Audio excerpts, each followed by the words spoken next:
really study even those in the Bible, I was reading texts associated with the life of Abraham in the book of Jasher. As I was reading about the life of Abraham, I realized like this man went through it so much that he went through where he had to leave his own homeland because God had called him out. In other words, God had sanctified him, right? So this is new territory for him. This man don't know anything but what he's grown up around. He's been sanctified and set apart for the mandate in which God has called for his life. And I mean, we actually see this with Gideon as well, where Gideon is called and, you know, he doesn't see himself even worthy of the call of which God has for him.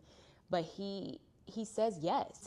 He actually tears down the Asherah poles of his father. They ideally wanted to kill him. A similar pathway actually for Abraham, you know, his father, Terah, wanted to also kill him because he challenged his gods. We see so much in Abraham's life where he's moved from place to place. He was fearful at times where he even allowed his own wife, who he's supposed to be covering, be the wife of another pagan king out of survival mode and out of fear and apprehension. Even when it came down to the thing that he really, really liked and loved actually was his son Isaac.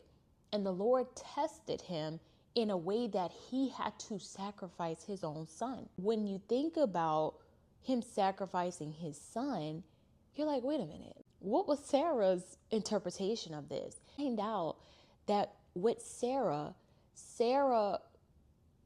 was, you know, obviously very sad to see that her son was going to leave with Abram. But in short, what you see is there is warfare that Abraham encounters even as he is going to follow the word of the Lord. Many of us, when we experience that warfare, we might say something like, oh, well, then surely this is the Lord showing me that I don't need to be doing this, or I don't need to be doing this right now.